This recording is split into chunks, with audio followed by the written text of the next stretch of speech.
Hey everyone! In today's video, I'm sharing my top 10 favorite DIYs from 2023 that you gotta try in the upcoming year. From budget-friendly DIYs to clever decor hacks using mostly Dollar Tree supplies. So get ready for some incredible DIY inspiration for the new year. While I was at Dollar Tree, these wooden farmhouse buffalo check houses caught my attention. They are so adorable and I wanted to craft with them, so I grabbed a couple.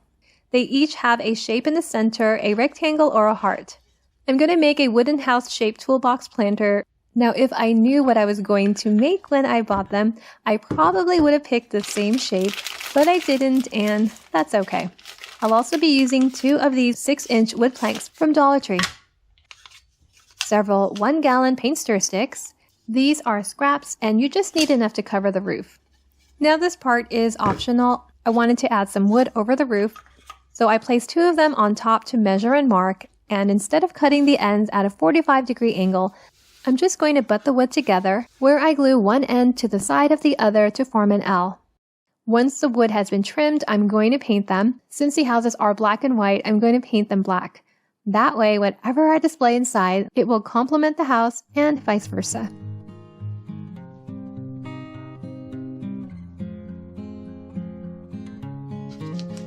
Now here, I'm trying it out to see what it looked like on top of the house, and you know, I didn't really like it. I thought it just looked a little too dark. So I tried sanding it a little, and I still didn't like it and decided to go with a more natural woodsy color using Waverly Antique Wax. Next, I'm going to paint the roof trim black, and this will complement the wooden roof beautifully. I'm just using a small brush to apply the paint, and to make sure I don't get it on the house, I'm using a little popsicle stick to protect the fabric underneath, close to that edge.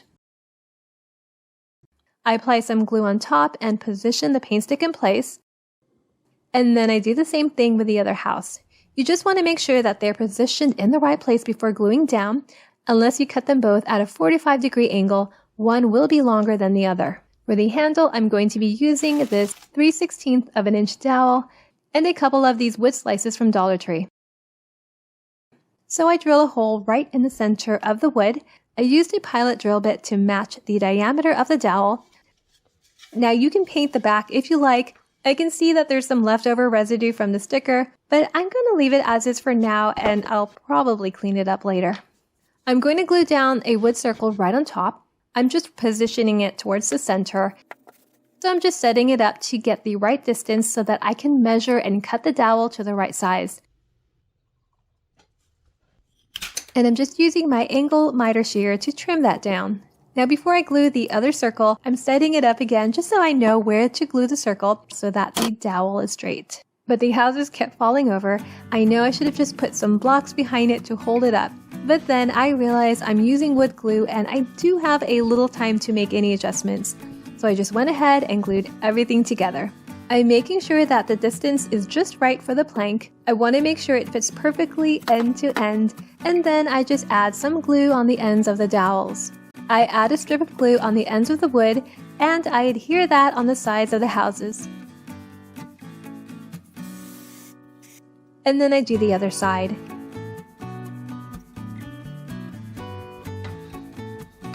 Then I use a carpenter square just to make sure the corners are at a 90-degree angle.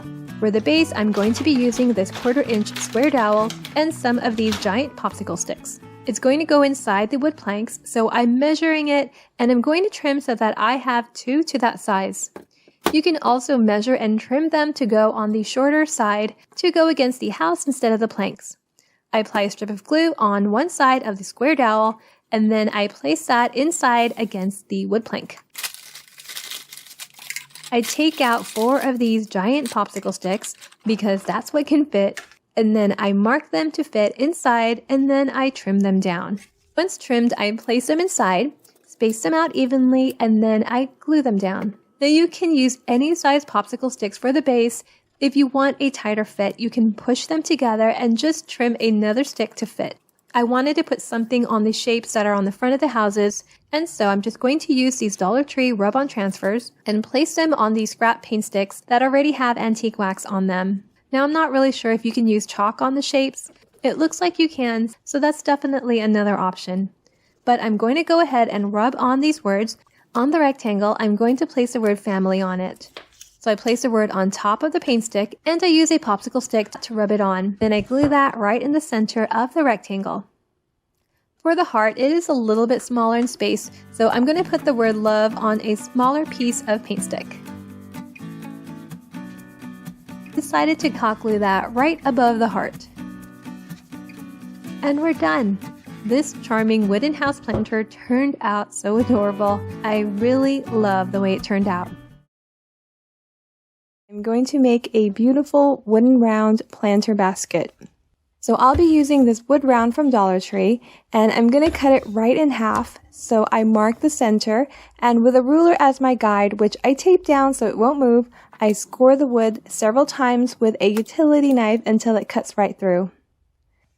So now I have two halves, which will make the sides of our project. I'm going to stain one side of the halves. I'm using a water-based stain in the shade Special Walnut. Now this is going to be inside, but I still wanted to add a little color to it, although you can leave it as is or paint it another color. So I apply the stain and then I wipe out the excess. On the other side, I will be using this gorgeous wallpaper with a sticky bottom from Dollar Tree. It has these lovely greenery stems with muted shades of green. So what I'll do next is cut the wallpaper to fit the two halves of the wood. I simply trace the shape onto the wallpaper. Now you will need two pieces to completely cover the wood, but while they almost fit perfectly, they're just a tad bit too long. So before I place the wood on top, I do peel that little strip on the back side to expose the sticky bottom, and then I place the wood down on a corner, and that just keeps it from moving around while I trim the wallpaper down. I do the same thing with the other half, removing that little strip and then placing the wood on top and trimming it down to size. And then I just pull out the backing paper and smooth out the wallpaper. To frame the basket, I'll be using a couple of these wooden wreath base from Dollar Tree. Instead of wood, it has that cardboard craft paper texture, so I'm going to paint over that with a similar shade. And I'm just mixing apple barrels, territorial beige, and khaki. So I brushed that on all over the rings, the front, the back, and the sides. Now since I will be gluing the wood on each of them, I do try to make sure to not apply any paint on half of one side. Next, I'll be using some white string from Dollar Tree, about 5 feet in length, as well as a handful of popsicle sticks, about 15 or so, although I do end up using more. And I dry brush some white chalk paint over them. I do want it to look kind of weathered, so I just lightly go over them a couple of times, making sure there isn't too much paint on the brush. Next, I place the rings together, and I'm going to wrap the string a couple times around to hold them in place. I'm not going to use the whole string just yet. I just want it to hold the rings together at the top so that I can figure out the width of the base. This will also help me determine how short to trim the popsicle sticks. But if you prefer a wider base, you can also use longer sticks. And once I determine that, I trim a stick to fit. And I just apply some hot glue on the ends and place it on the bottom of the circle. And then I continue to mark and trim a couple more of the sticks, and I glue them in place, spacing them out a bit. I glue down about 4 sticks. And now that the rings are positioned correctly, I go back and finish wrapping the string on top. This is going to serve as the handle, so it needs to be placed at the center top, and I just keep that in mind and use it as a guide as I'm placing down the base. So I just continue gluing down the base, measuring them and trimming them down. Also, the higher up you go, the sticks will need to be cut at an angle, so I just mark that and I trim the sticks to match as much as possible. But really, no big deal if it doesn't. This is going to be covered by the sides, so unless you're looking for it, you won't notice it too much. How far up you want the sticks to go is really up to you. You can have it go as high up as you want, or up until it reaches the top of the wood. I decided to have it go just a bit under the top of the half wood. Now, unless you'll be hanging this, you'll want to place a couple of dowels or blocks underneath to keep it from rocking. But first, I'm going to glue the wood to the sides. You can use wood glue or hot glue or a combo of both, so I just apply the glue along the bottom curve, and then I attach that on one side of the ring, making sure to push it down so that it's flush on the bottom. I place some clamps around to make sure it bonds tightly together, and I give it a little bit of time to bond, and then I apply glue on the other half, and then I glue that in place on the other side. Once that's dried, I glue a couple dowels on the bottom to keep it from rocking, and this DIY is done.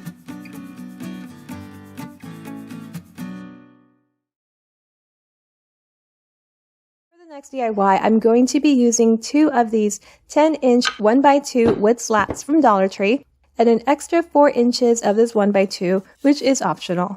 You can also get some 1x2s at your local hardware store, which will actually cost you less per foot. I'll also be using this 24-inch wood plank from Dollar Tree, and I'm going to trim it to the length of the 1x2, which is 10 inches. You want to score it on the front surface and not the back. So I mark the length and then I score it several times until it breaks apart. I'm going to apply some Waverly Antique Wax on the wood. So I rub that on over with a cloth, but I do make sure to leave one side edge unpainted because I will be applying glue to that area.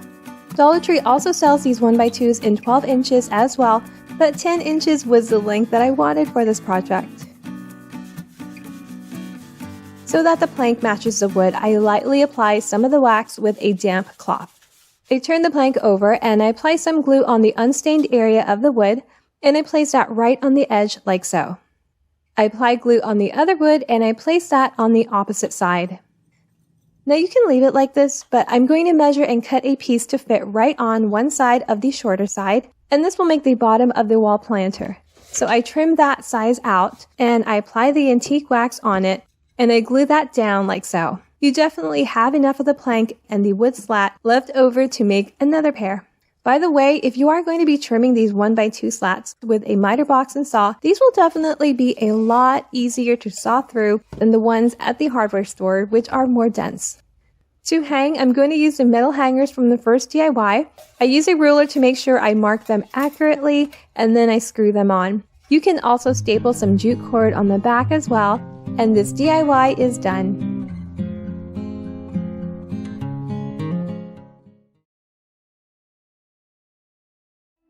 The next DIY is my favorite. I'm going to make a rustic candle holder tray, and I'll be using 6 5-gallon paint stir sticks. These came in a pack of 3 at my local Home Depot under a couple bucks. I'm going to be trimming them down to about 17.5 inches.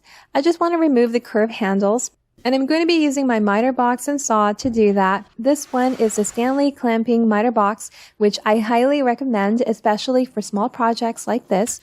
On one side of the paint sticks, if you get them from the hardware store, you will notice the white ruler markings. Don't worry, just grab some sandpaper and lightly sand them out or fade them down. For that rustic finish, I'll be using the driftwood shade from Minwax to stain the wood. Before I glue everything together, I'm going to apply the stain. That way I don't have to worry about the wood not taking in the stain where the glue may have seeped out. I really don't like the way that looks, but you can also sand the joints. And then I do want to avoid applying the stain where I'm going to be adding the glue so that I'll be gluing bare wood to bare wood. And so I just take note of those areas.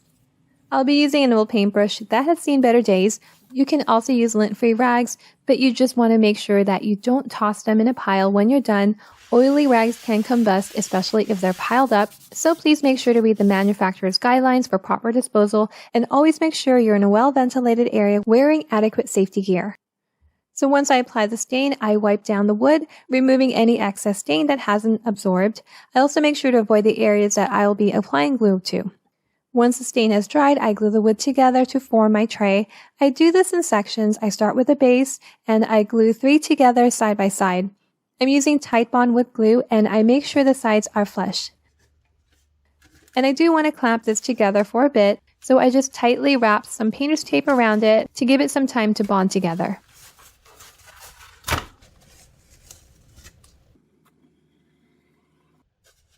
Once that's dried, I glue on the sides. I make sure the edges are flush, and I also use some 1x2s to help apply pressure while I hold it in place for a bit, and then I glue on the shorter sides.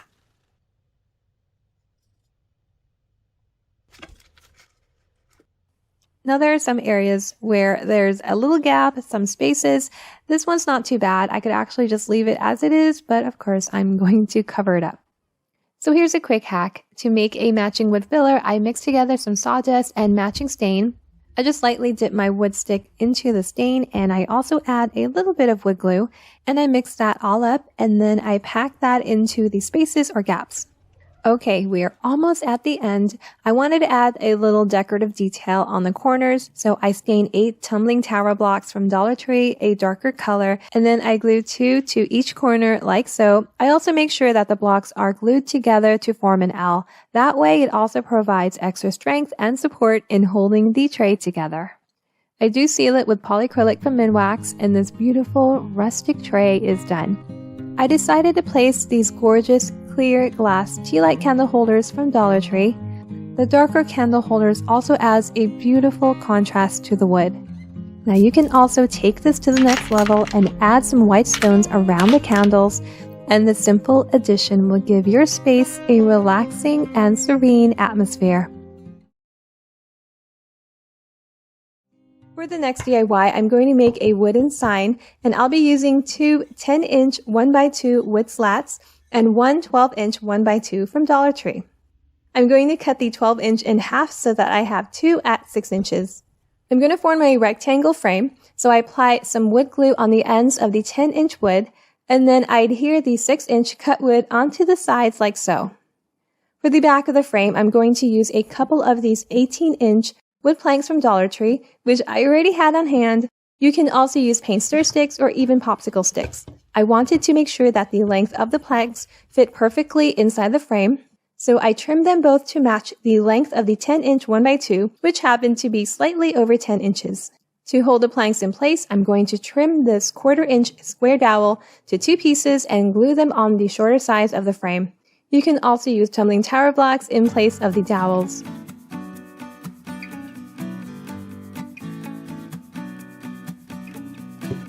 Going to stain the frame using Verithane's Early American shade. I do make sure to stain the joints that were glued together first, in case some glue had seeped out, otherwise it's not going to absorb the stain. So I apply the stain with a foam brush, and then I immediately wipe out the excess with a clean cloth. For a darker color, you can apply several coats or leave it on longer before wiping it out.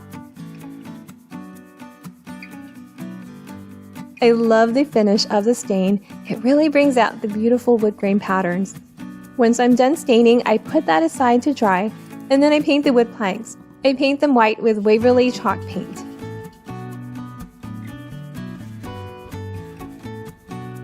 Then I apply some glue on the bottom sides, and then I drop them in place. Now I'm not trying to completely cover the back. There are going to be some gaps, so I just make sure that they're spaced out evenly. Now once I drop those in, I started having second thoughts about turning it into a frame. Honestly, it's such a gorgeous piece on its own. You can easily use it as a wooden tray or even a planter. It really looks and feels nicely made and solid. So option 1, you can just leave it as is, but I still wanted to complete my original vision and I wanted to see it through.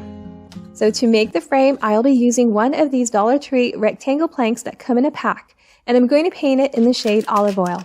I'm also going to be using this Dollar Tree stencil and stencil in Have a Nice Day in white.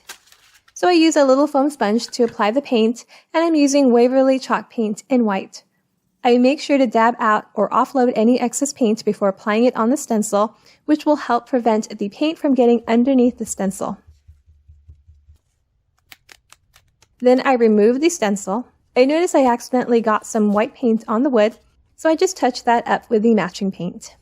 In place of permanent glue, I'm going to use glue dots so that I can remove the sign if I decide to use it as a tray instead.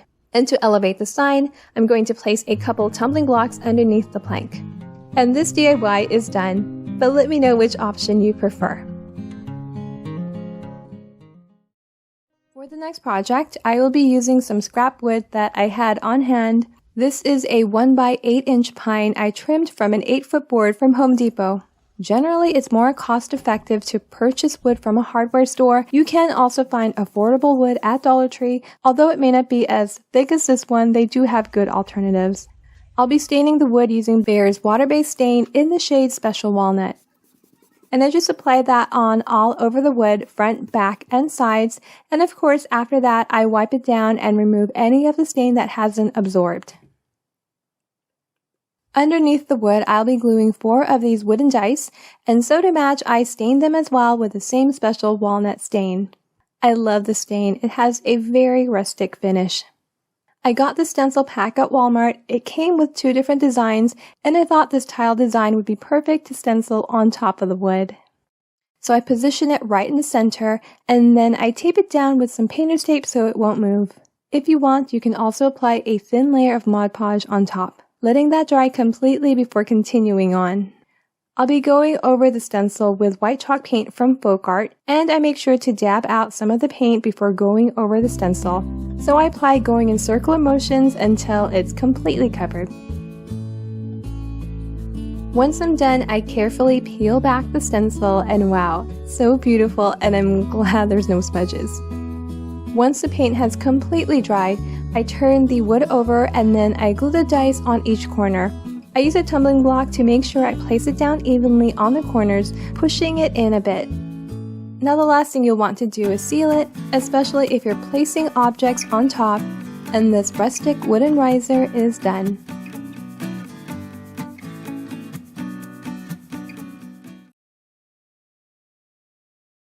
For the next DIY, I'm going to be using this black metal wheel wreath ring from Dollar Tree. This measures about 14 inches in diameter. I picked out some florals and stems for this wreath. These I got at Michael's, and the flowers are from Target. I'll also be using the strip of wood that's long enough to go across the wheel. You can also use a 5-gallon paint stir stick. I'll also be using some jute twine.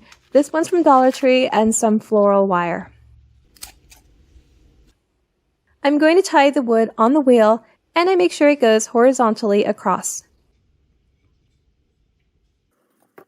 I take some jute and wrap it around the wood and the wheel like so.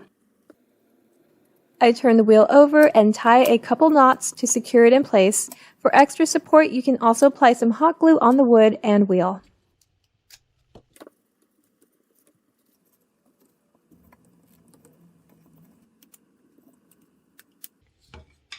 This next part is really easy. I take the flowers and position them opposite one another. I also bend the stems to match the curve of the wheel. I'm going to glue the flowers onto the wood, so I just add a little hot glue on the stems of the flowers and glue that in place.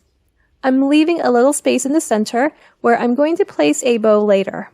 So next I take the greenery stems and attach that on the ends. This helps to create a fuller look and really makes the flowers stand out.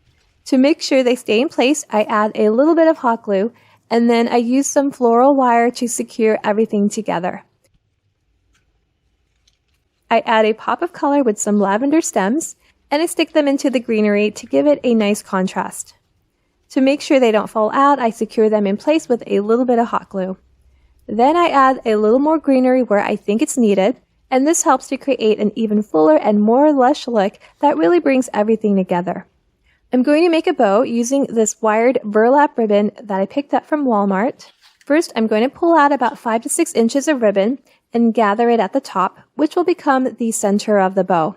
The bottom part of the ribbon will be the tail.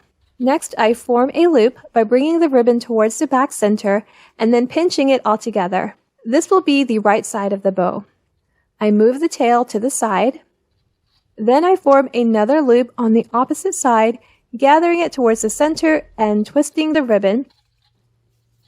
I repeat this process to form another loop on the opposite side and continue until I have the desired number of loops.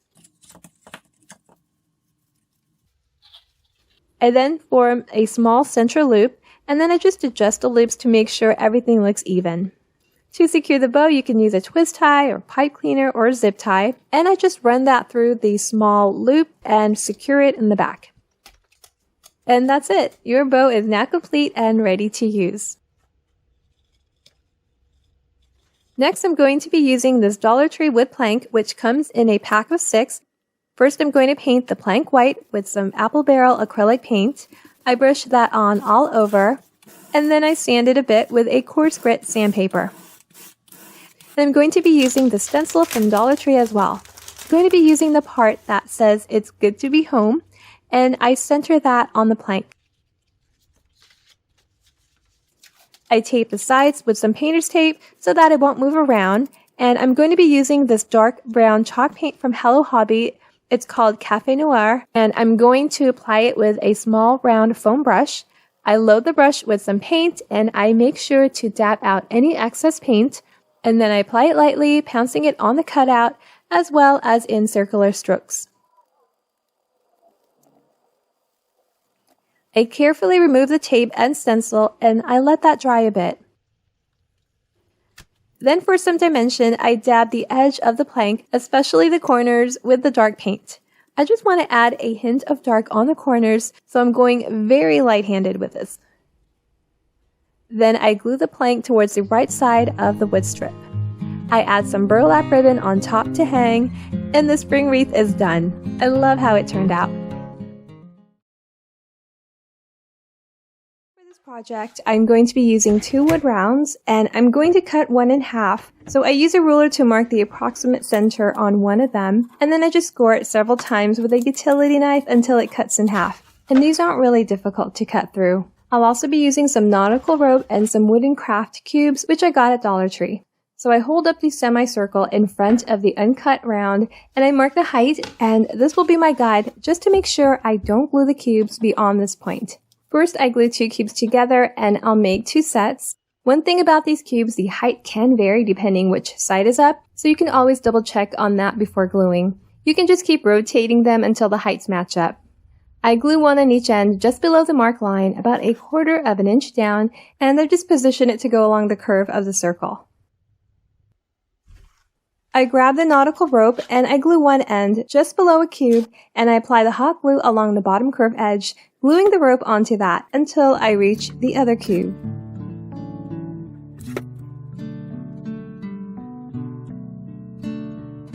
When I get to that end, I just mark it and trim that piece off.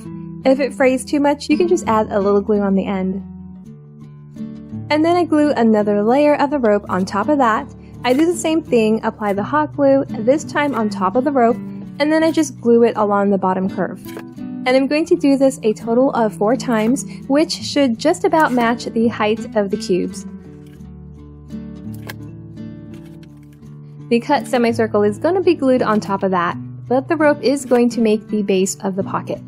I'm going to add some color using a couple acrylic paints that I got at Dollar Tree. I'll be mixing deep brown and black and adding some water to thin it out so that it goes on like a stain. Usually a 1-to-1 ratio of water to paint, and then I just adjust from there. I brush on the paint and then I gently wipe it out before it dries, and that way you can still see the beautiful wood grain shining through. This is a very easy and inexpensive hack to get that staining effect on wood without having to deal with the toxic elements while you're waiting for it to dry, and you still get such beautiful results.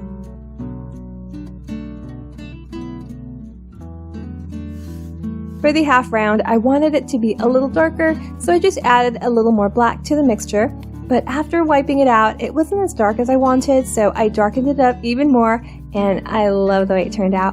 It looked like a dark walnut stain.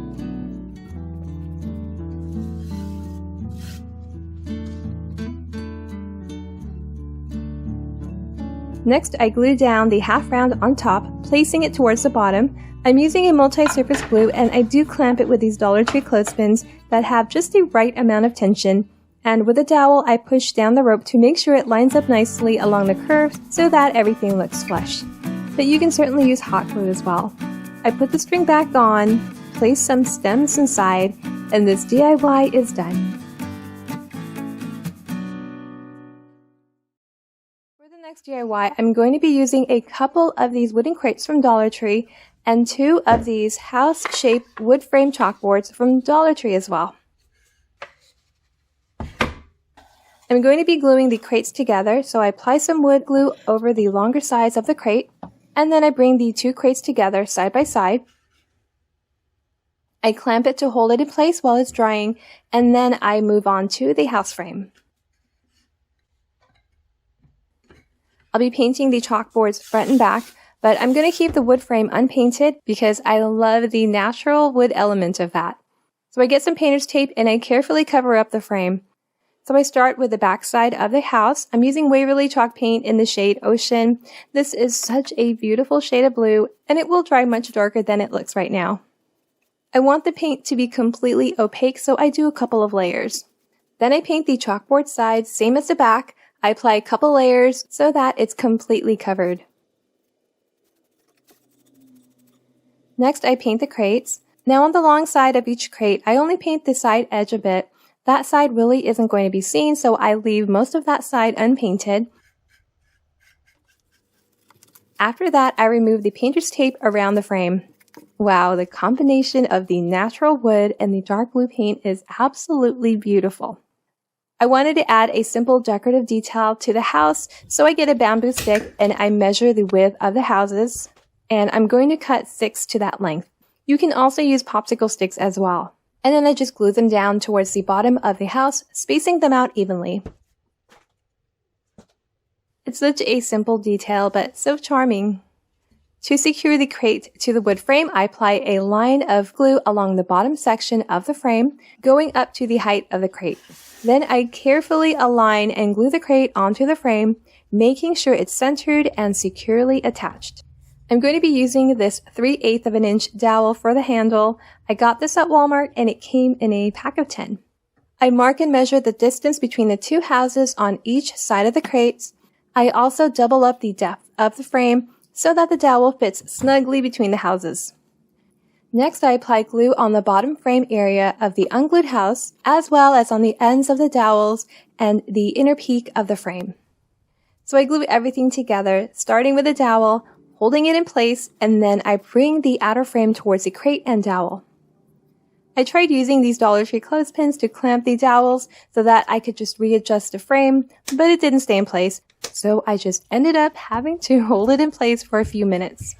But you know what's really awesome about this adorable little house-shaped toolbox? The handle actually functions like a real handle.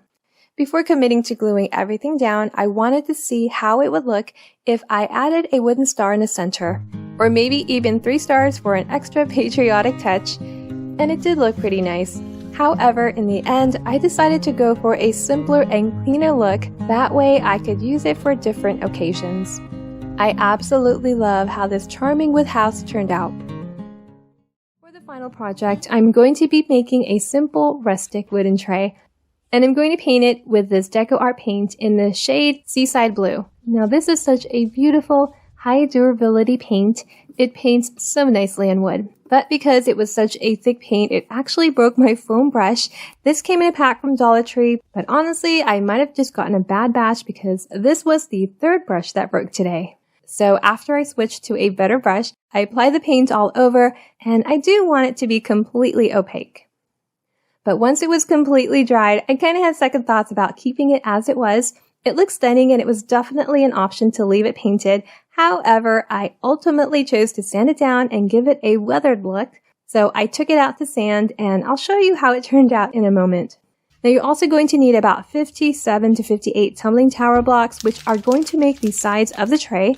And to hold up the wood round base, I'm going to use about the same amount of wood cubes. I did make a similar tray not that long ago with the blocks spread out. This one is going to have the blocks closer to one another side by side. Now the heights of the cube can vary depending on which side is facing up, so just make sure to double check that the heights are the same. So I glue the cube on one end of a block, and I'm going to repeat that for the remaining blocks. I want this to have a rustic finish, so I mix some antique wax with water, and this will remove the shine and give it a nice rustic finish. So here's the wood round all sanded, and now it's time to put everything together. I place a few blocks all around to hold it up first, which aren't glued yet. Now you can use your preferred glue. I actually start off with wood glue, and I do about 4 or 5 at a time. I apply the glue on the cubes, and then I push them into place. And this way I have a little more time to adjust if needed. If you want the blocks to fit nicely next to each other, you will need to leave a small gap between them. Otherwise, the size of the cubes will make it hard for the blocks to follow the curve of the wood. If the blocks aren't sticking well because the cube's slightly shorter, then I'll use the hot glue, which adds a little padding. I do add some weight on top of the wood round as I go around, and I just continue gluing until the sides are completed. Once everything was done, I did turn it over and secure the blocks even more with some hot glue. And this DIY is done. Thank you so much for watching. If you enjoyed this video, please make sure to hit that like button and make sure to subscribe if you haven't already. Have a wonderful week. Until next time, bye.